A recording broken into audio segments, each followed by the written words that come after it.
നമസ്കാരം, വണക്കം, വെൽക്കം. കേരളത്തിൽ അടുത്ത കാലത്ത് എന്ന് പറഞ്ഞാൽ കഴിഞ്ഞൊരു 10-25 വർഷങ്ങളിലായി ഉരുത്തിരിഞ്ഞു വന്നിട്ടുള്ള ഒരു മതപരമായ വർഗീയമായ സ്റ്റൈലാണ് മത വാഗ്വാദങ്ങൾ നടത്തുക. ക്രിസ്ത്യൻ അപ്പോളജറ്റിക്സ് എന്നൊക്കെ പറയും. അത് നല്ല പേരാണെങ്കിലും അതെന്താണെന്നോ എപ്രകാരമാണ് നടത്തേണ്ടതെന്നോ ഏതുദ്ദേശത്തോടുകൂടെ നടത്തണമെന്നോ അത് നടത്തുന്നതിന് വേണ്ടി എപ്രകാരം തയ്യാറെടുക്കണമെന്നോ ഇങ്ങനെയൊന്നും കൂട്ടാക്കാതെ ആരും മറ്റ് മതത്തിൽപ്പെട്ട അല്ലെങ്കിൽ മതത്തിൽ വിശ്വസിക്കാത്ത ആരെങ്കിലും പിടിച്ച് ഒരു വേദിയിലിരുത്തി അതിൻ്റെ കൂടെ ക്രിസ്ത്യാനികൾ ആരെങ്കിലും ചേർന്നിരുന്ന് അവരുമായി വാഗ്വാദം നടത്തുന്നത് ക്രിസ്ത്യൻ അപ്പോളജറ്റിക്സ് ആണ്. അതുകൊണ്ട് ഏതാണ്ട് വലിയ സംഭാവന നടത്താമെന്ന വലിയ തെറ്റിദ്ധാരണ കേരളത്തിൽ പരക്കെ ഇടം പിടിച്ചിട്ടുള്ളത് കൊണ്ടാണ് ഞാൻ ഈ വീഡിയോ ചെയ്തത്. ഇതിൽ ഒരു പെന്തക്കോസ് പാസ്റ്ററും ജെയിംസ് എന്ന് പറയുന്ന ഒരു ക്രിസ്ത്യൻ നിരീശ്വരവാദി അല്ലെങ്കിൽ യുക്തിവാദിയുമായുള്ള സംവാദമാണ്. സംവാദത്തിന്റെ വിഷയം എന്താണ്? പ്രാർത്ഥിച്ചാൽ ഗുണമുണ്ടോ? പ്രാർത്ഥന കേൾക്കുന്നൊരു ദൈവമുണ്ടോ? അങ്ങനെ ഒരു സമവായം നടത്തുന്നതിന് പ്രാർത്ഥന എന്താണെന്ന് അറിയണമെന്നില്ല, ദൈവം എന്താണെന്ന് അറിയണമെന്നില്ല, വിശ്വാസം എന്നാൽ എന്താണെന്ന് അറിയണമില്ല, ദൈവവും വിശ്വാസവും തമ്മിലുള്ള ബന്ധം എന്താണെന്നോ അതിൻ്റെ ഉദ്ദേശം എന്താണെന്നോ ഇതൊന്നും അറിയണമെന്നില്ല. ഒരു 6 ഇഞ്ച് നീളമുള്ള നാക്കും കേട്ടിരിക്കാൻ കുറെ ചിന്തിക്കാൻ കഴിയാത്ത ആളുകളും ഉണ്ടെങ്കിൽ ഇങ്ങനെയുള്ള സമവായം നടത്താം എന്ന ഒരു ധാരണയാണ്. ഇത് മനസ്സിലാക്കുന്നതിന് വേണ്ടി ഞാൻ നിങ്ങളെ ഈ സംവാദത്തിൻ്റെ ചില ഭാഗങ്ങൾ യൂട്യൂബിൽ നിന്ന് ലഭ്യമായതുകൊണ്ട് മാത്രം, ഞാൻ ഈ സംവാദത്തിൽ പങ്കെടുത്ത ആളല്ല, ഞാൻ ഇങ്ങനെയുള്ള കാര്യങ്ങൾ ഇടപെടാറുമില്ല. എങ്കിലും ഇങ്ങനെയുള്ള കാര്യങ്ങൾ നമ്മുടെ യുവതി യുവാക്കന്മാരും നമ്മുടെ കുഞ്ഞുങ്ങളും വളരെ ശ്രദ്ധിക്കുന്നത് കൊണ്ട്, ഇത് അവരെ വളരെ സ്വാധീനിക്കാൻ ഇടയുള്ളത് കൊണ്ട്, ഇത് യുക്തിപരമായി പോലും മനസ്സിലാക്കാനുള്ള ഒരു തയ്യാറെടുപ്പ് അവർക്കില്ലാത്തത് കൊണ്ട് ഈ ഒരു വീഡിയോയുടെ നമുക്ക് ലഭ്യമായ ഉള്ളടക്കത്തോട് യുക്തിപരമായും വേദപുസ്തകപരമായും എപ്രകാരമാണ് പ്രതികരിക്കേണ്ടത് എന്ന് ജനങ്ങൾക്ക് ബോധ്യമാകേണ്ടതിന് വേണ്ടിയാണ് ഞാൻ വീഡിയോ ചെയ്തത്. ഇനി നമുക്ക് ഈ ജെയിംസ് എന്ന് പറയുന്ന ക്രിസ്ത്യൻ യുക്തിവാദിയുടെ പ്രസംഗം അല്പസമയം കേട്ടിട്ട് ബാക്കി കാര്യങ്ങൾ ഞാൻ പറയുന്നതായിരിക്കും. അവർ തമ്മിൽ ഫ്രണ്ട്സ് ആയിരുന്നു കേട്ടോ. നമ്മൾ വിചാരിക്കുമ്പോൾ ദൈവവും സാത്താനും തമ്മിൽ കണ്ടു കഴിഞ്ഞ് കഴിഞ്ഞാൽ കണ്ടാൻ മിണ്ടാതെ പിണങ്ങി മാറി നടക്കുന്നവർ. അങ്ങനെയൊന്നുമല്ല. അവര് വളരെ Devar in very good times. അപ്പം സാത്താൻ ഒരു ദിവസം എന്ന് പറഞ്ഞിട്ട് നമുക്കൊരു വഴി വരെ പോകാന്ന് പറഞ്ഞു. അതാ യേശു ഞാൻ നിന്റെ കൂടെ ഒന്നും വരികയില്ല എന്ന് പറഞ്ഞ് മാറി നിന്നൊന്നുമില്ല. അവർ വർത്താനൊക്കെ പറഞ്ഞവർ പോയി. സാത്താൻ എങ്ങോട്ടാണ് യേശുവിനെ കൂട്ടിക്കൊണ്ട് പോകുന്നതെന്നറിയോ? ജെറൂസലേം ടെമ്പിളിന്റെ ഹയസ്റ്റ് മൗണ്ടിലേക്കാണ്, ഏറ്റവും ഉയരം കൂടിയ. ബൈബിളിൽ അത് വ്യക്തമായി പറയുന്നു. അവിടെ ചെന്നിട്ട് സാത്താൻ യേശുവിനോട് പറയാണ്, അല്ലേ നീ വലിയ ദൈവപുത്രനാണെന്നൊക്കെ വീമ്പ് പറയുന്നവനല്ലേ, നിനക്ക് ഇവിടെ നിന്ന് താഴേക്ക് ഒന്ന് ചാടാൻ പറ്റും? നിനക്ക് ചാടാൻ പറ്റും? നിനക്ക് എന്താ ചാടിയാല്? നീ ദൈവപുത്രനല്ലേ, ദൈവം മാലാഖമാരുടെ ഒരു വ്യൂഹം വന്ന് നിന്നെ താങ്ങിക്കൊള്ളില്ലേ എന്ന് യേശുവിനോട് ചോദിക്കുന്നുണ്ട്. യേശു ചാടിയില്ല കേട്ടോ. അന്നാണ് മോഹൻലാൽ പറഞ്ഞ ആ ഡയലോഗ് ആദ്യം പറഞ്ഞത് യേശുവാ. പോമോനെ ദിനേശാണെന്നാണ് യേശു പറഞ്ഞത്. ഈ പോയെന്നാണ് പറഞ്ഞത്. കാരണം യേശുവിനറിയാം അവിടെ നിന്ന് ചാടിയാല് തട്ടിപ്പോകുന്നറിയാം. ഏറ്റവും പറഞ്ഞത് കാലൊടിയുന്നെങ്കിലും അറിയാം. ഇപ്പൊ ഞാൻ ചോദിക്കുകയാണ്, ആ റാഷണൽ ബുദ്ധി യേശുവിനുണ്ടായിരുന്നു. പുള്ളിക്കറിയായിരുന്നു ഞാൻ ദൈവമല്ല ദൈവപുത്രനോ അല്ല താഴെ ആടിയാലും തട്ടിപ്പോകുമല്ലോ. ഇപ്പൊ ഇതേ ഒരു ഇതൊരു ചലഞ്ചായിട്ട് ഞാനിപ്പോ പാസ്റ്ററോട് പറയാം, പാസ്റ്റർ ഈ കെട്ടിടത്തിന് മണ്ടേ കയറി, ഈ കെട്ടിടത്തിന് അത്ര ഉയരമില്ല, ഒരു ഉയരം കൂടി കെട്ടിടത്തിന്റെ മണ്ടേന്ന് താഴേക്ക് ചാടാവോ? പാസ്റ്റർ പിന്നെ പ്രാർത്ഥിച്ചാൽ ഫലിക്കുമെന്ന് ഡിബേറ്റ് ചെയ്യാൻ വേണ്ടി വന്നിരിക്കുന്ന ആളല്ലേ, പ്രാർത്ഥിച്ചാൽ എന്ത് നടക്കുമെന്ന് വിശ്വസിക്കുന്ന ആളല്ലേ, ചാടാവെന്ന് ചോദിച്ചു കഴിഞ്ഞാല് പാസ്റ്റർ ചാടുവോ? ചാടില്ല. പാസ്റ്റർ ആ ഡയലോഗ് തന്നെ, യേശു പറഞ്ഞ ഡയലോഗ് തന്നെ പറയും, പോ ജെയിംസ്, പോ മോനെ ദിനേശാൻ തന്നെ പറയും. കാരണം പാസ്റ്റർക്ക് അറിയാം പ്രാർത്ഥന ഫലിക്കുമെന്ന് ഡിബേറ്റ് ചെയ്യാനാണ് വന്നിരിക്കുന്നതെങ്കിലും പാസ്റ്റർക്ക് അറിയാം മോളിൽ നിന്ന് പ്രാർത്ഥിച്ചോണ്ട് ചാടിയാൽ ഒരു ദൈവവും പാസ്റ്ററുടെ പ്രാർത്ഥന കേൾക്കില്ല എന്നും ഈ പ്രപഞ്ച നിയമങ്ങളെ മാറ്റാൻ നമുക്കറിയാം താഴേക്ക് വീഴുന്നത് ഭൂഗുരുത്വ നിയമങ്ങൾക്ക് അനുസരിച്ചാണ്. ആ ഭൂഗുരുത്വ നിയമങ്ങളെ നിയന്ത്രിച്ചുകൊണ്ട് ഒരു സോഫ്റ്റ് ലാൻഡിങ് താഴേക്ക് തരാൻ ഒരു ദൈവവും മോളിൽ ഇരിപ്പില്ല എന്ന് പാസ്റ്റർക്ക് നന്നായിട്ട് അറിയാം. പാസ്റ്റർ അതുകൊണ്ട് പ്രാർത്ഥിക്കുകയില്ല, പാസ്റ്റർ അതുകൊണ്ട് ചാടുകയില്ല. ഡിബേറ്റിൽ ഒരു പക്ഷേ ഡിബേറ്റ് ചെയ്യുമായിരിക്കും, പക്ഷെ ജീവിതത്തിൽ പ്രാക്ടീസ് ചെയ്യില്ല. ബൈബിളിൽ ഒരു സംഭവം വിവരിക്കുന്നുണ്ട്.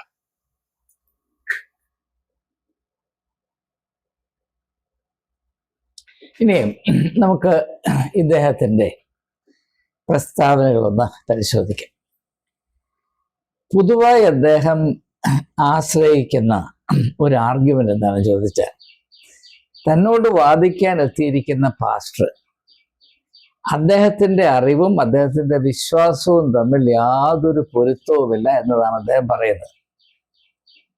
അതായത്, ഞാൻ പാസ്റ്ററോട് പറയുകയാണ്, നിങ്ങൾ പറയുന്നല്ലോ കർത്താവായ യേശുക്രിസ്തു യെരുശലേം ദേവാലയത്തിൻ്റെ മുകളിൽ നിന്ന് താഴോട്ട് ചാടാനായിട്ട് സാത്താൻ അവനെ പരീക്ഷിച്ചപ്പോൾ യേശുവിന് ചാടാമായിരുന്നു, ചാടിയാലൊന്നും സംഭവിക്കുമായിരുന്നില്ല. വിശ്വാസമുണ്ടെങ്കിൽ അങ്ങനെ ചാടിയാലും ആർക്കും തൊലിക്ക് പോറിലേക്കത്തില്ല എന്നൊക്കെ നിങ്ങൾ പറയുന്നില്ല.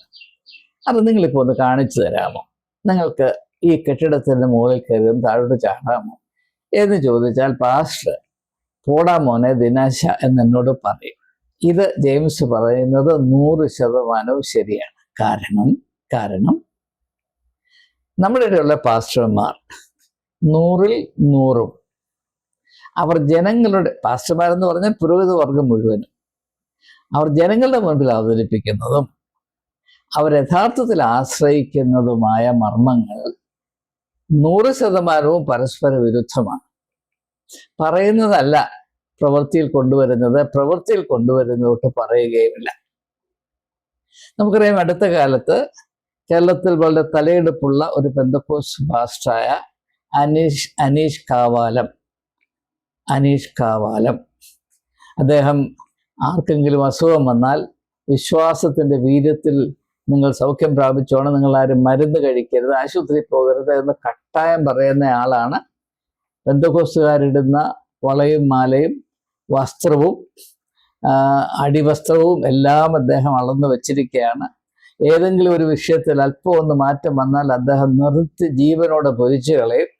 പക്ഷെ അദ്ദേഹത്തിന് അസുഖം വന്നപ്പോൾ ആരും കാണാതെ, പേര് പോലും വേണ്ട പോലെ വെളിപ്പെടുത്താതെ, അനീഷ് കെ എന്ന പേരിൽ പുഷ്പഗിരി ആശുപത്രിയിൽ അഡ്മിറ്റ് ആകുകയും അവിടെ ചികിത്സിക്കുകയും ചെയ്ത സംഭവം വെളിയിൽ വന്നതാണ്. അപ്പോൾ ഈ അത്ഭുത രോഗശാന്തി എന്നൊക്കെ പറയുന്ന മറ്റുള്ളവർക്ക് വേണ്ടിയാണ്, അത് പാസ്റ്റർമാർക്ക് അവിടെ ഒരു പ്രയോജനമില്ല. ഈ ഒരു യാഥാർത്ഥ്യം കേരളത്തിൽ നിന്ന് ജെയിംസിനെ പോലെ ഒട്ടുമുക്കാൽ എല്ലാവർക്കും അറിയാമെങ്കിലും ഈ അറിയുന്ന കാര്യങ്ങൾ പോലും അവഗണിച്ചുകൊണ്ട് മൊണ്ണവിശ്വാസികൾ ഇങ്ങനെയുള്ള ആളുകളുടെ മുമ്പിൽ പോയിരിക്കുകയും തുള്ളുകയും അവർ പറയുന്ന വിധത്തിൽ നടക്കുകയും അവർക്ക് വേണ്ടത് കൊടുക്കുകയും ഇങ്ങനെയുള്ള കാട്ടുകള്ളന്മാരെ പരിപോഷിപ്പിക്കുകയും ചെയ്യുന്ന അപലപനീയമായ ഒരു അവസ്ഥ നമുക്കുണ്ട് എന്ന് ജെയിംസ് പറയുന്നതിനോട് ഞാൻ 100% യോജിക്കുകയാണ്. പക്ഷേ ഇവിടെ പ്രശ്നം എന്താണെന്ന് ചോദിച്ചാൽ, പെന്തക്കോസ്റ്റ് പാസ്റ്റർമാര് ഈ കപടഭക്തിക്കാരാണ്, അല്ലെങ്കിൽ പുരോഹിത വർഗം പൊതുവെ ഇപ്രകാരമാണ്, അവർ പറയുന്നതും പ്രവർത്തിക്കുന്നതും ഒരു പൊരുത്തമല്ല എന്നത് വിശ്വാസത്തിന് വീര്യമില്ല എന്ന് തെളിയിക്കുന്നില്ല. അത് തെളിയിക്കുന്ന ഒറ്റ കാര്യം മാത്രമാണ്, പാസ്റ്റർക്ക് വിശ്വാസമില്ല എന്നതാണ് തെളിയിക്കുന്നത്. വിശ്വാസമില്ലാത്ത പാസ്റ്റർ വിശ്വാസം പ്രസംഗിച്ച് നടക്കുന്നു, ഇത് നിങ്ങൾ മനസ്സിലാക്കണം എന്നത് മാത്രമേ അതിനർത്ഥമുള്ളൂ. ഏതെങ്കിലും ഒരു കാര്യം ശരിയാണോ തെറ്റാണോ എന്ന് എപ്രകാരമാണ് നമുക്ക് മനസ്സിലാക്കാൻ സാധിക്കുക. ഇപ്പം നിങ്ങളുടെ മുൻപിൽ ഒരു കാറ് പാർക്ക് ചെയ്തിട്ടുണ്ട്, ആ കാറ് ഓടുമോ ഇല്ലയോ എന്നെങ്ങനെയാണ് നിങ്ങൾ തീരുമാനിക്കുക? ദൂരെ നിന്ന് അതിനെപ്പറ്റി 10 പ്രസംഗം നടത്തിയാലൊക്കെ ആ കാറിനകത്ത് കയറി ഇഗ്നിഷൻ കീ ഒക്കെ വെച്ച് ഒന്ന് സ്റ്റാർട്ട് ചെയ്ത് ഓടിച്ചു നോക്കണ്ടേ? അല്ലാതെ എങ്ങനെയാണ് അറിയുന്നത് ഈ കാറിനകത്ത് പെട്രോൾ ഉണ്ടോ, ഇതിൻ്റെ സ്പാർക്ക് പ്ലഗ് വർക്ക് ചെയ്യുന്നുണ്ടോ, ഇതിൻ്റെ ഇഗ്നിഷൻ കീ വർക്ക് ചെയ്യുന്നുണ്ടോ, ഇതിൻ്റെ കാർബറേറ്റർ ആരെങ്കിലും കൊണ്ടുപോയോ? ഇതൊന്നും നമുക്ക് ദൂരെ നിന്ന് വാചകം അടിച്ചുകൊണ്ട് മനസ്സിലാക്കാൻ സാധിക്കുകയില്ല. അപ്പോൾ ജെയിംസ് പറയുന്നത് വളരെ ശരിയാണ്. ഇങ്ങനെയുള്ള പാസ്റ്റർമാര് കാറ് ദൂരെ കിടക്കുന്ന അവിടെ ഒന്ന് ഘോരഘോരം പ്രസംഗിക്കുന്നു, പക്ഷെ ഒരിക്കലും അവരതിനകത്ത് കയറി അതൊന്ന് ഓടിക്കാമെന്ന് നോക്കത്തില്ല. ഇത് വളരെ ശരി തന്നെയാണ്. പക്ഷേ ജെയിംസിന്റെ നിഗമനം 100% തെറ്റാണ്. പാസ്റ്ററെ പോലെ മൊണ്ണയാണ് ഇദ്ദേഹവും. കാരണം അദ്ദേഹം പറയുന്ന കാര്യവും അദ്ദേഹം തെളിയിക്കാൻ ഉദ്ദേശിക്കുന്ന കാര്യവും തമ്മിൽ യാതൊരു പൊരുത്തമില്ല. അത് ജെയിംസിനെ പോലെയുള്ള സ്വയം ബുദ്ധിമാന്മാരെന്ന് അഭിനയിക്കുന്ന ആളുകൾക്ക് മനസ്സിലാകത്തില്ല. ഇനി നമുക്ക് അദ്ദേഹം ആദ്യം പറഞ്ഞ കാര്യത്തിലേക്ക് ഒന്ന് കണ്ണ് അയക്കാം. ബൈബിളിൽ ഒരു സംഭവമുണ്ട്, യാതൊരു സംശയമില്ല. അത് സുവിശേഷത്തിലാണ്. യേശുവിനെ സാത്താൻ പരീക്ഷിക്കുന്ന സംഭവത്തെ ആസ്പദമാക്കിയാണ് അദ്ദേഹം സംസാരിക്കുന്നത്. അതിൽ 3 പരീക്ഷയിൽ ഒന്ന് മാത്രമേ അദ്ദേഹം എടുത്തു പറയുന്നുള്ളൂ. സാത്താൻ യേശുവിനെ യെരൂശലേം ദേവാലയത്തിന്റെ മുകളിൽ കൊണ്ടുവന്ന് അവിടെ നിന്ന് താഴോട്ട് ചാട്ട, നീ ദൈവപുത്രനാകുകൊണ്ട് അങ്ങനെ ചാടിയാൽ ഒന്നും സംഭവിക്കത്തില്ല, നിന്റെ കാല് കല്ല് തട്ടാതെ വണ്ണം നിന്നെ സംരക്ഷിക്കാനായി ദൈവം തന്നെ മാലാഖമാരെ അനുവേണ്ടി നിയമിക്കും. യേശു എന്തുകൊണ്ട് ചാടിയില്ല? ഇതാണ് അദ്ദേഹം പറയുന്നത്. അപ്പൊ യേശുവിനറിയാമായിരുന്നു പ്രാർത്ഥന കൊണ്ടൊരു പ്രയോജനവുമില്ല, ദൈവത്തെ വിളിച്ചപേക്ഷിച്ചിട്ട് ഒരു കാര്യവുമില്ല. ഈ പറയുന്നതൊക്കെ വെറുതെയാണ്, ജനങ്ങളെ ഒന്ന് ഭ്രമിപ്പിക്കാനാണ്. എനിക്ക് നമ്പാൻ കൊള്ളാത്ത കാര്യമാണ് ഞാൻ ജനങ്ങളെ പഠിപ്പിക്കുന്നത് യേശുവിനറിയാമായിരുന്നു എന്നാണ് ജെയിംസിന്റെ പക്ഷം. നമുക്ക് ആ ഒരു ആർഗ്യുമെന്റ്, ആ ഒരു വാദം അല്പം ഒന്ന് പരിശോധിക്കാം. ഈ ജെയിംസിനെ സംബന്ധിച്ചിടത്തോളം പ്രാർത്ഥന എന്ന് പറഞ്ഞാൽ എന്താണെന്നാണ് അദ്ദേഹത്തിന്റെ ഉദ്ദേശം. 2, യേശു ആരാണെന്നാണ് അദ്ദേഹത്തിന്റെ അറിവ്. യേശുവിൻ്റെ ദൗത്യം എന്തായിരുന്നു എന്നാണ് അദ്ദേഹം മനസ്സിലാക്കി. എല്ലാറ്റിനും ഉപരിയായി ദൈവപുത്രൻ എന്ന ആ ആശയത്തിൻ്റെ ഉള്ളടക്കം എന്താണ്, അത് മനുഷ്യന്റെ അവസ്ഥയുമായുള്ള ബന്ധം എന്താണ്, ഇങ്ങനെയുള്ള കാര്യങ്ങളൊന്നും ഇദ്ദേഹം പറയുന്നില്ല, പറയാൻ സാധിക്കുകയില്ല. കാരണം അങ്ങനെയുള്ള അറിവുണ്ടെങ്കിൽ ഇപ്രകാരമുള്ള പൊട്ടത്തരം വെളിയിൽ വന്ന് പറയില്ല. അല്പമെങ്കിലും ആഴത്തിൽ ആത്മീയ ജീവിതത്തെ മനസ്സിലാക്കാൻ ശ്രമിക്കുന്ന ഒരു വ്യക്തി പോലും ഇപ്രകാരം നിന്ന് ശുദ്ധ മണ്ടത്തരം വളരെ ധൈര്യത്തോടെ പ്രഖ്യാപിക്കുകയില്ല. നമുക്കത് ഒന്ന് പരിശോധിക്കാം. നീ ദൈവപുത്രനെങ്കിൽ താഴോട്ട് ചാടുക. നമുക്കറിയാം യേശു മരുഭൂമിയിൽ പോയത് മനുഷ്യപുത്രനാകാനായിട്ട് പോയതാണ്. മനുഷ്യപുത്രൻ യേശു തന്നെ ആത്യന്തികമായി കരുതിയിരുന്നത് താൻ മനുഷ്യപുത്രൻ എന്നാണ്. എന്താണ് ഈ മനുഷ്യപുത്രൻ എന്ന ആശയം? ലോകത്തിലുള്ള മനുഷ്യജാതിയുടെ അവസ്ഥ, the human condition on earth. ഞാൻ പറയുന്ന കാര്യം വ്യക്തമായി മനസ്സിലാക്കാൻ ശ്രമിക്കും. ഇങ്ങനെയുള്ള പഠിപ്പീരുകൾ നമ്മുടെ ഇടയിൽ ഇല്ലാത്തത് കൊണ്ടാണ് ഇങ്ങനെയുള്ള പ്രശ്നങ്ങൾ കൂടുതൽ മൂർച്ഛിച്ചു വരുന്നതെന്ന് മനസ്സിലാക്കുക. മനുഷ്യപുത്രൻ എന്ന് പറഞ്ഞാൽ അർത്ഥം മനുഷ്യന്റെ ഇഹലോക അവസ്ഥയുടെ സത്യം ആരിൽ ആൾരൂപമായി ആവിഷ്കരിക്കപ്പെടുന്നു അവനാണ് മനുഷ്യപുത്രൻ. ഇനിയും അതിന് മറ്റൊരു അർത്ഥതലം കൂടെയുണ്ട്. ഈ മനുഷ്യരാരും മനുഷ്യത്വം എന്ന് പറയുന്ന ആ ഉദാത്തമായ അവസ്ഥ പ്രാപിച്ചിട്ടില്ല. അവർ ഏതാണ്ട് മൃഗതുല്യമായി കഴിയുകയാണ്. ഈ അവസ്ഥയിൽ നിന്ന് അവർക്ക് മനുഷ്യത്വം എന്ന് പറയുന്ന ഔന്നത്യമേറിയ അവസ്ഥ പ്രാപിക്കാനുള്ള ഒരു മാർഗം, ആ മാർഗം ഞാനാണ്. അപ്പോൾ യേശു മനുഷ്യപുത്രൻ എന്ന് പറഞ്ഞാൽ മനുഷ്യജാതിക്ക് ആകമാനം മനുഷ്യത്വം എന്ന് പറയുന്ന അനുഗ്രഹിക്കപ്പെട്ട അവസ്ഥയിലേക്ക് മുന്നേറുവാനും ആ അവസ്ഥ പ്രാപിപ്പാനുമായിട്ടുള്ള വഴിയാണ് യേശു. അതുകൊണ്ടാണ് യേശു പറഞ്ഞത്, ഞാൻ തന്നെ വഴിയും സത്യവും ജീവനുമാണ്. ഈ ഒരു അവസ്ഥ, ഇതാണ് മനുഷ്യജാതിക്ക് ഉണ്ടാകേണ്ട, സകല ജനത്തിനും ഉണ്ടാകേണ്ട മഹാസന്തോഷം. എന്താണ്? ഈ മൃഗതുല്യമായ അവസ്ഥയിൽ നിന്ന് എനിക്ക് ഈ ഏറ്റവും അനുഗ്രഹിക്കപ്പെട്ട അവസ്ഥയെ മനുഷ്യത്വം പ്രാപിക്കുക. ആ ലക്ഷ്യപ്രാപ്തിക്ക് വേണ്ടി വിശ്വസനീയമായ ഒരു മാർഗം, ഒരു വഴിയുണ്ട്. ഇതാണ് ലോകത്തിലെ മനുഷ്യജാതിക്ക് ഉണ്ടാകേണ്ട മഹാസന്തോഷം. ഞാൻ നിങ്ങളോട് ചോദിക്കട്ടെ, ഈ ലക്ഷ്യപ്രാപ്തിക്ക് വേണ്ടി, അതായത് മനുഷ്യത്വം പ്രാപിക്കാതെ മൃഗതുല്യമായി ജീവിക്കുകയും പ്രവർത്തിക്കുകയും പ്രതികരിക്കുകയും ചെയ്യുന്ന ആളുകൾക്ക് മനുഷ്യത്വം പ്രാപിക്കാൻ യേശു ഏതെങ്കിലും കെട്ടിടത്തിന് മുകളിൽ കയറി താഴോട്ട് ചാടിക്കൊണ്ടിരുന്നാൽ സാധിക്കുമോ? നിങ്ങളൊന്ന് ആലോചിച്ച് നോക്കി. ഇപ്പം ഞാൻ ഒരു കോളേജിൽ പഠിപ്പിക്കാൻ പോയിരുന്നു. അപ്പോൾ എൻ്റെ വിദ്യാർത്ഥികളെ പഠിപ്പിക്കുന്നതിന് വേണ്ടി ഞാൻ രാവിലെ എഴുന്നേറ്റ് ഒരു 2 മണിക്കൂർ തലകുത്തി നിന്നു. അതുകൊണ്ട് അവർക്ക് വല്ല പ്രയോജനമുണ്ട്? അവരായി തീരേണ്ടതുപോലെ ഉത്ബോധിപ്പിക്കാനായി ഞാൻ ചെയ്യേണ്ടത്, അതിനുതകുന്ന വിധത്തിലുള്ള വളർച്ച പ്രാപിപ്പാൻ ഞാൻ ശ്രമിക്കുകയാണ് വേണ്ടത്. അല്ലാതെ തലകുത്തി മറിഞ്ഞത് കൊണ്ടോ, ശീർഷാസനം നടത്തിയത് കൊണ്ടോ, അല്ലെങ്കിൽ പെരുവിരലിൽ നിന്ന് പമ്പരം പോലെ കറങ്ങിയത് കൊണ്ടോ എൻ്റെ വിദ്യാർത്ഥികൾക്ക് ഒരു പ്രയോജനം ഉണ്ടാകുകയില്ല. അത്ര പോലും യുക്തിയില്ലാത്ത ആളുകളാണ് യുക്തി പറഞ്ഞുകൊണ്ട് നടക്കുന്നത്. അപ്പൊ ജെയിംസ് എന്ന് പറയുന്ന ക്രിസ്ത്യാനി, അദ്ദേഹത്തിന്റെ അഭിപ്രായത്തിൽ യേശു വലിയ മണ്ടനായിരുന്നു. കാരണം സാത്താൻ പറഞ്ഞതുപോലെ ചെയ്യണമായിരുന്നു. സാത്താൻ ചാടാൻ പറഞ്ഞു, ചാടിയില്ല, അതുകൊണ്ട് യേശുവിന് വിശ്വാസമില്ല എന്നാണ് പറയുന്നത്. ജെയിംസിന് അറിയാൻ വയ്യാത്തതും യേശുവിന് അറിയാവുന്നതുമായ ഒരു കാര്യം ഉണ്ടായിരുന്നു. ബാക്കി എല്ലാ കാര്യത്തിലും ജെയിംസ് യേശുവിനേക്കാൾ മുമ്പിലാണ്. എന്താണ്? താൻ മനുഷ്യപുത്രനായി ഈ ലോകത്തിൽ വന്നത്, ദൈവപുത്രനായി ലോകത്തിൽ വന്നത് മനുഷ്യപുത്രനാകാനാണ്. കാരണം ദൈവം മനുഷ്യനായാൽ മാത്രമേ മൃഗതുല്യരായ ആളുകൾ മനുഷ്യരായി തീരുകയുള്ളൂ. ഇതാണ് സുവിശേഷത്തിന്റെ ഹൃദയത്തുടിപ്പ്. ഞാൻ ഈ ദൗത്യത്തിൽ ഇവിടെ വന്നത് കെട്ടിടത്തിന്റെ മുകളിൽ നിന്ന് ചാടി കുരങ്ങ് കളിക്കാനല്ല, പിന്നെയോ മനുഷ്യ സ്വഭാവത്തിന് വിപ്ലവാത്മകമായ പരിവർത്തനം വരുത്തുവാനാണ്. To reform and regenerate human nature. ആ ലക്ഷ്യവും കെട്ടിടത്തിന്റെ മുകളിൽ നിന്ന് കുരങ്ങിനെ പോലെ ചാടിക്കൊണ്ടിരിക്കുന്ന അവസ്ഥയും തമ്മിൽ എന്തെങ്കിലും ബന്ധമുണ്ട്? പ്രിയപ്പെട്ട സഹോദരി സഹോദരങ്ങളെ, പ്രത്യേകിച്ച് യുവതി യുവാക്കന്മാരെ,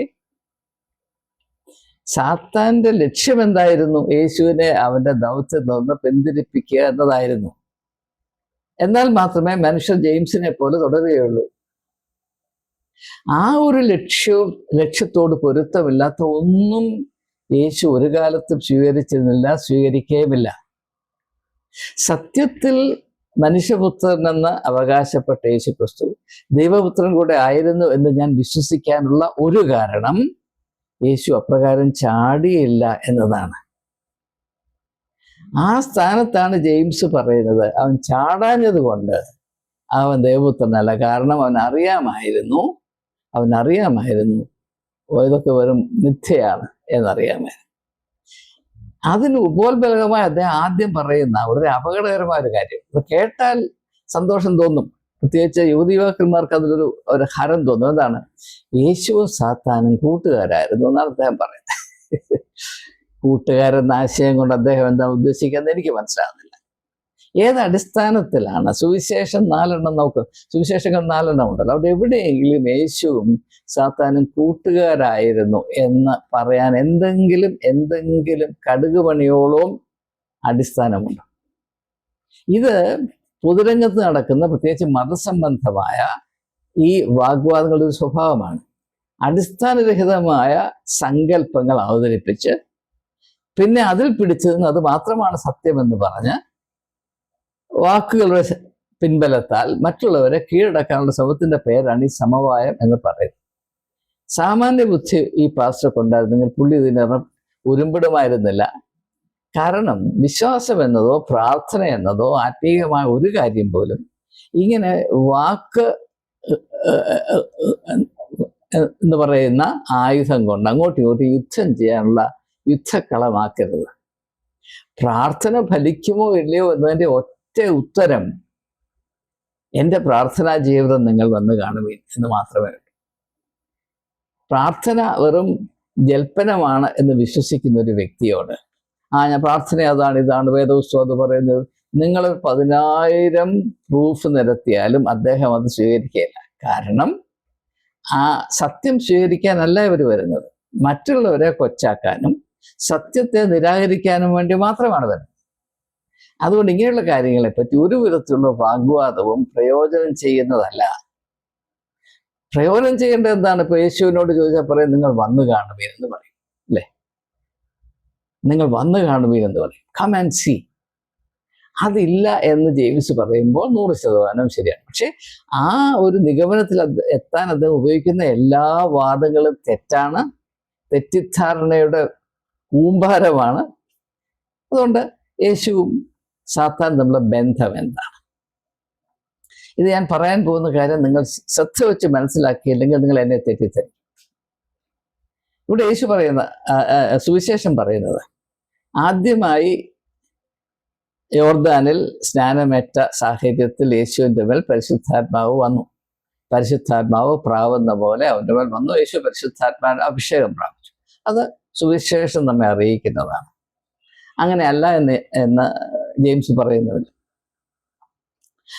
ഇതേ പരിശുദ്ധാത്മാവാണ് യേശുവിനെ പരീക്ഷിക്കപ്പെടേണ്ടതിന് മരുഭൂമിയിൽ കൊണ്ടാക്കുന്നത്. അപ്പോൾ ഇവിടെ യേശുവിൻ്റെ ആത്മീയമായ അവസ്ഥയ്ക്ക് രണ്ട് ഘടകങ്ങളുണ്ട്, രണ്ട് ദിശകളുണ്ട്, രണ്ട് ഡയറക്ഷൻസ്. ഒന്ന് പരിശുദ്ധാത്മാവിൻ്റെ ഡയറക്ഷൻ, മറ്റേത് സാത്താൻ്റെ ഡയറക്ഷൻ. ഇത് യേശു തൻ്റെ ഗിരിപ്രഭാഷണത്തിൽ പറഞ്ഞിട്ടുള്ള രണ്ട് വഴി, ഒന്ന് ഇടുങ്ങിയ വഴി, മറ്റേത് വിശാലമായ വഴി. ഇടുങ്ങിയ വഴി പരിശുദ്ധാത്മാവിൻ്റെ വഴിയാണ്, വിശാലമായ വഴി സാത്താൻ്റെ വഴിയാണ്. ഇത് യേശു തന്നെ പറഞ്ഞതാണ്. അതുകൊണ്ട് ഞാൻ അതിനെപ്പറ്റി കൂടുതൽ വിവരിക്കേണ്ട ആവശ്യമില്ല. ഇത് നാം മനസ്സിലാക്കേണ്ടത്, മരുഭൂമിയിൽ നടക്കുന്നത് യേശു അവൻ്റെ യഥാർത്ഥ അവസ്ഥയുമായിട്ട് നടത്തുന്ന വലിയ ആത്മീയമായ സമരമാണ്. It's A spiritual struggle in which Jesus encounters himself. ഒരു മനുഷ്യന്റെ അവസ്ഥയെ നോക്കുമ്പോൾ അവൻ്റെ രണ്ട് മുഖ്യമായ സാധ്യതകൾ, സ്വാധീനങ്ങൾ, ശക്തികൾ എപ്പോഴും വ്യാപരിച്ചുകൊണ്ടിരിക്കും. ഒന്ന് പരിശുദ്ധാത്മാവ്, മറ്റേത് പൈശാചികമായ സാത്താന്യ ശക്തി. ഇത് രണ്ടും നമ്മുടെ ഉള്ളിൽ തന്നെയാണ് എന്നതാണ് എൻ്റെ വാസ്തവം. ഇങ്ങനെ ഒരു സഭയും പഠിപ്പിക്കുകയില്ല. അതുകൊണ്ട് ഞാനിത് പറയുമ്പോൾ നിങ്ങൾ ഉടനെ കോപിച്ച് ഇറങ്ങിപ്പോകരുത്. പരിശുദ്ധാത്മാവും സാത്താനും നമ്മുടെ ഉള്ളിൽ തന്നെയാണ്. പക്ഷെ എൻ്റെ പ്രശ്നം എന്താണെന്ന് ചോദിച്ചാൽ, ഇത് രണ്ടും യേശു പറഞ്ഞതുപോലെ ഗോതമ്പും കളയും ഒരുമിച്ച് വളരുന്ന ഒരു വിളനിലമാണ് മനുഷ്യന്റെ ജീവിതം, മനുഷ്യന്റെ സ്വഭാവം. യേശു പറഞ്ഞിട്ടില്ലേ? അത് തന്നെയാണ് ഞാൻ വേറൊരു വിധത്തിൽ പറഞ്ഞ് അവതരിപ്പിക്കുന്നത്. ഗോതമ്പ് പരിശുദ്ധാത്മാവും കള സാത്താനുമാണ്. അപ്പോൾ ഈ രണ്ട് സാഹചര്യങ്ങൾ മനുഷ്യന്റെ അവസ്ഥയിൽ എപ്പോഴും പരസ്പരം സ്പർദ്ധയിൽ സ്ഥിതി ചെയ്യുന്നു. മനുഷ്യ സ്വഭാവത്തിന്റെ വിടുതൽ എന്താണെന്ന് ചോദിച്ചാൽ, ഈ രണ്ട് ശക്തികളെ പരിശുദ്ധാത്മാവിന്റെ ആധിപത്യത്തിൽ, ഈ രണ്ട് ശക്തികളിൽപ്പെട്ട് ഉഴലുന്ന മനുഷ്യ സ്വഭാവത്തെ പരിശുദ്ധാത്മാവിന്റെ ആധിപത്യത്തിൽ കൊണ്ടുവരിക. അതിൽ കൂടെയാണ് മനുഷ്യന് വിടുതൽ ഉണ്ടാകുന്നത്. നമുക്ക് ഈ ലോകത്തിൽ ആശ്വാസം പ്രാപിക്കണമെങ്കിൽ നമ്മുടെ ജീവിതം, നമ്മുടെ സ്വഭാവം, നമ്മുടെ വ്യക്തിത്വം പരിശുദ്ധാത്മാവിന്റെ ആധിപത്യത്തിലും നിയന്ത്രണത്തിലും പ്രേരക ശക്തിയിലും ആയിരിക്കണം. അതില്ലാത്തിടത്തോളം കാലം പൗലോസ് അപ്പോസ്തലൻ റോമർക്ക് ലേഖനം എഴുതുമ്പോൾ 7-ാം അധ്യായത്തിൽ തന്നെ പറ്റി ചിത്രീകരിച്ചിരിക്കുന്ന അവസ്ഥയിൽ മാത്രമേ കൂടിപ്പോയാൽ നമുക്ക് എത്തിച്ചേരാനൊക്കത്തുള്ളൂ. അദ്ദേഹം എന്താണ് ഇവിടെ പറയുന്നത്? ഞാൻ ചെയ്യേണ്ട നന്മ എന്താണെന്ന് എനിക്കറിയാം, തിന്മ വെറുക്കണമെന്നും എനിക്കറിയാം, ഞാൻ യഥാർത്ഥത്തിൽ വെറുക്കുന്നുണ്ട്. പക്ഷേ നന്മ ചെയ്യണമെന്ന് ഞാൻ ആഗ്രഹിക്കുമ്പോൾ തന്നെ ഞാൻ വെറുക്കുന്ന തിന്മയാണ് ചെയ്യുന്നത്. ഇത് മനുഷ്യന്റെ അവസ്ഥയാണ്. ഈ അവസ്ഥയെ മനസ്സിലാക്കണമെങ്കിൽ ഞാൻ ഈ പറഞ്ഞതുപോലെ പരിശുദ്ധാത്മാവും സാത്താനും മനുഷ്യ സ്വഭാവത്തിന്റെ രണ്ട് സാധ്യതകളാണ്, രണ്ട് അംശങ്ങളാണ്. ഇപ്പോൾ ഒരു ബാറ്ററി അറിയാമല്ലോ, ബാറ്ററിക്ക് പോസിറ്റീവ് ടെർമിനലുണ്ട്, നെഗറ്റീവ് ടെർമിനൽ. അപ്പോൾ ഹോളി സ്പിരിറ്റ് പോസിറ്റീവ് ടെർമിനൽ ആണെങ്കിൽ സാത്താൻ നെഗറ്റീവ് ടെർമിനലാണ്. എന്താണ്? എല്ലാം നശിപ്പിക്കുക. യോഹന്നാന്റെ സുവിശേഷം 10-ാം അധ്യായത്തിലെ 10-ാം വാക്യത്തിൽ യേശു പറയുന്നു, മോഷ്ടിപ്പാനും അറുപ്പാനും മുടിപ്പാനും അല്ലാതെ കള്ളൻ വരുന്നില്ല, ഞാനോ അവർക്ക് ജീവനുണ്ടാകുവാനും സമൃദ്ധമായ ജീവനുണ്ടാകുവാൻ. ഈ രണ്ട് ശക്തികൾ ഇത് നമ്മുടെ ഉള്ളിലുണ്ട്. അതുകൊണ്ടാണ് മത്തായിയുടെ സുവിശേഷം 5-ാം അധ്യായത്തിന്റെ 14 മുതൽ 16 വരെയുള്ള വാക്യങ്ങൾ നിങ്ങളുടെ ഉള്ളിൽ വെളിച്ചമുണ്ട് എന്ന് യേശു പറയും. അതേസമയം തന്നെ ആ സുവിശേഷത്തിൽ 9-ാം അധ്യായത്തിന്റെ അവസാന ഭാഗത്ത് വരുമ്പോൾ യേശു അന്നത്തെ ജനതയുടെ അവസ്ഥ കണ്ട് എന്താണ് പറയുന്നത്? ജനം ഇടയനില്ലാത്ത ആടുകളെ പോലെ വലഞ്ഞിരിക്കുന്നു. ആ സുവിശേഷം 4-ാം അധ്യായത്തിൽ പറയുന്നത്, യേശുവിൻ്റെ ജനത്തെ പറ്റി പറയുമ്പോൾ, അന്ധകാരത്തിലിരുന്ന ജനം ഒരു അത്ഭുത പ്രകാശം കണ്ടു. അവരുടെ ഉള്ളിൽ വെളിച്ചമുണ്ട്. ആ വെളിച്ചത്തെ അന്ധകാരം കീഴടക്കി വെച്ചിരിക്കുന്നു. യേശു പത്രോസിനെ പ്രതിപാദിച്ച് മത്തായിയുടെ സുവിശേഷം 16-ാം അധ്യായത്തിൽ പറയുമ്പോൾ, പത്രോസെ നീ പാറയാകുന്നു, ഈ പാറമേൽ ഞാൻ എൻ്റെ ആലയം പണിയും, പാതാള ഗോപുരങ്ങൾ അതിനെ കീഴടക്കുകയില്ല. എന്ന് പറഞ്ഞാൽ നിന്റെ ഉള്ളിൽ ഉള്ള പാതാളമില്ലേ, അത് ഇതിനെ നശിപ്പിക്കാതിരിക്കാൻ എൻ്റെ കൃപ നിനക്ക് മതി. പക്ഷെ ആ കൃപയിൽ ആശ്രയിക്കണമോ വേണ്ടായോ എന്ന് നീ തീരുമാനിക്കണം. ആ ഒരു രീതിയിൽ പത്രോസിന്റെ വ്യക്തിത്വം വളർന്നുമില്ലോ എന്ന് തെളിയിക്കുകയാണ് മത്തായി സുവിശേഷം 26-ാം അധ്യായത്തിൽ മഹാപുരോഹിതന്റെ ഭവനത്തിന്റെ മുറ്റത്ത് വെച്ച് പത്രോസ് പരീക്ഷിക്കപ്പെടുമ്പോൾ അവൻ തകർന്ന് തരിപ്പണമായി പോകും. കാരണം അവൻ്റെ ഉള്ളിൽ ഈ ഒരു ആത്മീയ സ്ഥിരത സംഭവിച്ചിട്ടില്ല എന്നത്. എന്നാൽ ആ തകർച്ചയിൽ കൂടെ പത്രോസ് അത് മനസ്സിലാക്കുകയും അവനൊരു പുതിയ ജനനം പ്രാപിച്ച് ഒരു വലിയ ഉന്നതമായ അവസ്ഥയിൽ അവനായിത്തീരുന്നതും നമുക്ക് അപ്പോസ്തലപ്രവൃത്തികളിൽ കാണാവുന്നതാണ്. സമയത്തിന്റെ പരിധി കൊണ്ടാണ് വിശദാംശങ്ങൾ ഞാൻ പരിഗണിക്കുന്നത്. അപ്പോൾ സാത്താനായിരുന്നു യേശുവിൻ്റെ കൂട്ടുകാരൻ എന്ന് പറയുമ്പോൾ ഈ ജെയിംസ് ഇത് എന്താണ് മനസ്സിലാക്കിയിരിക്കുന്നത് എനിക്കറിയാൻ വയ്യ. സാത്താൻ ആ കൂട്ടത്തിൽ അങ്ങനെ പറഞ്ഞാൽ ജെയിംസിൻ്റെയും എൻ്റെയും നമ്മുടെ എല്ലാവരുടെയും കൂട്ടുകാരനാണ്. പക്ഷേ സുവിശേഷം എന്താണെന്ന് ചോദിച്ചാൽ നമുക്ക് അങ്ങനെ ഒരു കൂട്ടുകാരൻ മാത്രമല്ല, നമുക്ക് വേറൊരു കൂട്ടുകാരനുമുണ്ട്. ആ കൂട്ടുകാരൻ്റെ പേര് പരിശുദ്ധാത്മാവ് എന്നാണ്. അങ്ങനെ പരിശുദ്ധാത്മാവിൻ്റെ പരിപൂർണ നിയന്ത്രണത്തിൽ മനുഷ്യ വ്യക്തിത്വമായി തീർന്നാൽ അത് എത്ര മനോഹരവും ഫലഭൂഷ്ടവും അത്ഭുതാവഹവുമായി തീരുമെന്നതിൻ്റെ ആൾരൂപമാണ് ക്രിസ്തു. അതുകൊണ്ടാണ് യേശു പറഞ്ഞത് ഞാൻ തന്നെ വഴിയും സത്യവും ജീവനുമാണ് എന്ന് പറയാൻ അതിൻ്റെ പുറകിലൊരു വലിയ സത്യമുണ്ട്. ആ സത്യമായിരിക്കണം നമ്മുടെ ജീവിതത്തിൻ്റെ ലക്ഷ്യം. അതാണ് അവനെ പോലെ ആയിത്തീരുക എന്നൊക്കെ പറയുന്നത്. പക്ഷെ ഇങ്ങനെയുള്ള പ്രസ്താവനകളെ അതിൻ്റെ അർത്ഥഗാംഭീര്യമായ അവസ്ഥയിൽ മനസ്സിലാക്കി കൊടുക്കാൻ ഉള്ള യാതൊരു ശ്രമവും സഭകൾ നടത്തുന്നില്ല, ഫെയ്ത്തോമുകൾ നടത്തുന്നില്ല. ഇങ്ങനെയുള്ള പാസ്റ്റർമാർക്ക് ഒരു വിവരവും ഇങ്ങനെയുള്ള വിവരവുമില്ല. അതുകൊണ്ട് അവർ വലിയ വലിയ ശബ്ദത്തിൽ അലറിയാൽ അത് വലിയ കാര്യമാണ്. അല്ലെങ്കിൽ യുക്തിവാദിയുമായിട്ട് ഏതെങ്കിലും രംഗത്ത് പോയതിന് 2 വാചകം കസർത്തിയാൽ അത് വലിയ കാര്യമാണ് എന്നൊക്കെ മണ്ടത്തരം വിശ്വസിക്കുകയാണ്. മറ്റൊന്നുമില്ലാത്തത് കൊണ്ട് നമ്മുടെ യുവതിയുവാക്കന്മാർ ഇങ്ങനെയുള്ള കാര്യങ്ങളുടെ സ്വാധീനത്തിൽപ്പെട്ട അവരുടെ ഉള്ളിലുള്ള വെളിച്ചം നശിച്ചു പോകാതിരിക്കേണ്ടതിന് വേണ്ടിയാണ് ഞാൻ ഇതും ഇനിയും 2-3 വീഡിയോകൾ ഇത് സമൃദ്ധമായി ചെയ്യണമെന്ന് താല്പര്യപ്പെടുന്നത്. ദയവായി ഇതിൽ സംബന്ധിക്കുക, പാർട്ടിസിപ്പേറ്റ് ചെയ്യുക.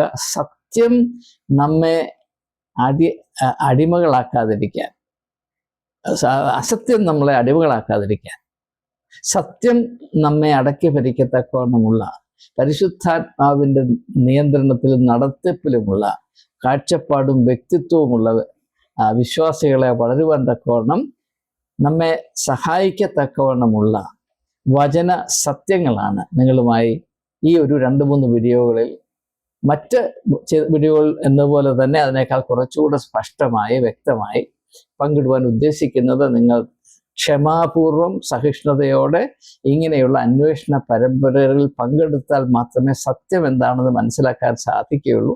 അപ്രകാരമുള്ള താല്പര്യം നിങ്ങൾക്ക് ഏവർക്കും ഉണ്ട് എന്ന പ്രത്യാശയിൽ അതിനോടുള്ള സന്തോഷം കൂടെ പ്രകടിപ്പിച്ചുകൊണ്ട് സമയം അതിക്രമിച്ചു പോയതുകൊണ്ട് വാക്കുകൾ ഉപസംഹരിക്കുന്നു. ഏവർക്കും നമസ്കാരം.